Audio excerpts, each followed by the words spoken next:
President Cyril Ramaphosa's administration is planning to lay off 30,000 public servants in the next 3 years, as part of the government's cost-cutting measures. The move is likely to put Ramaphosa on a collision course with Labour Federation, COSATU, which supported his bid to become the RNC president in December 2017. Government insiders who attended this week's cabinet lecture said the Treasury has set aside R4 billion for this financial year to kickstart the process of issuing severance packages.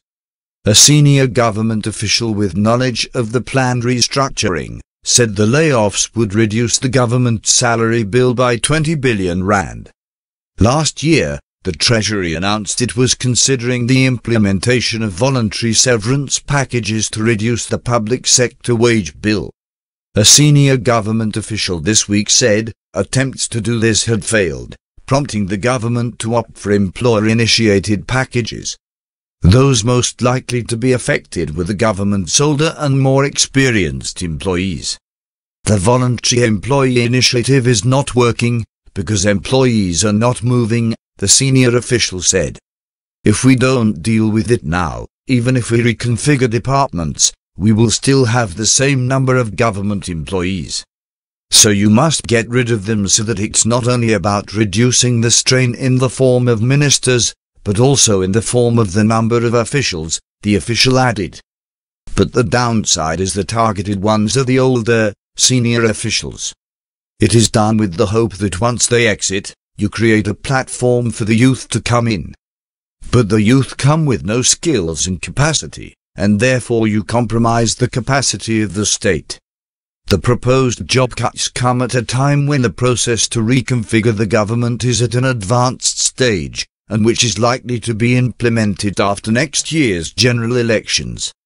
According to government insiders, there are plans to cut the number of departments from the current 36 to between 18 and 24.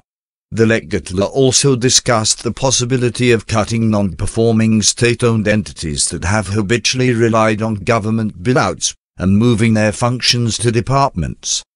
Discussions are also underway to form mega-departments that will absorb the roles of departments that are likely to be shed.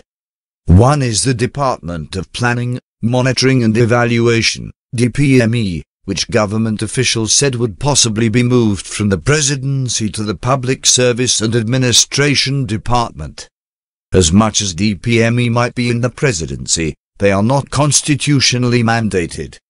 Efforts are underway to see if those can be merged with others, the senior official said. COSATU vowed to launch a campaign against the proposed job cuts. We are going to make sure our members don't agree, and advise them not to accept anything.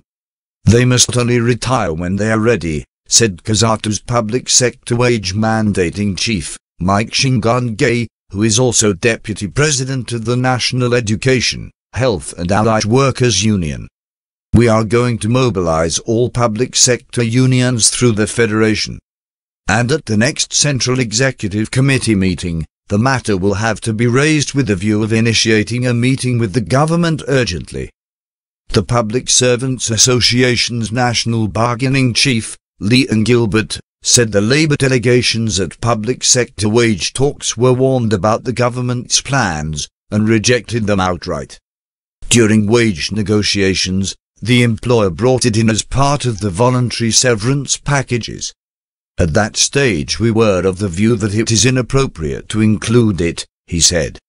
Shingange said the decision did not make sense, because a few years ago, the government was saying, when they go on retirement, members shouldn't take the lump sum, as they become a burden on the state later. We don't understand why the government would now want to lay them off, and let them become a burden on the state, Shingange said. Thanks for watching. Please comment, like, share and subscribe.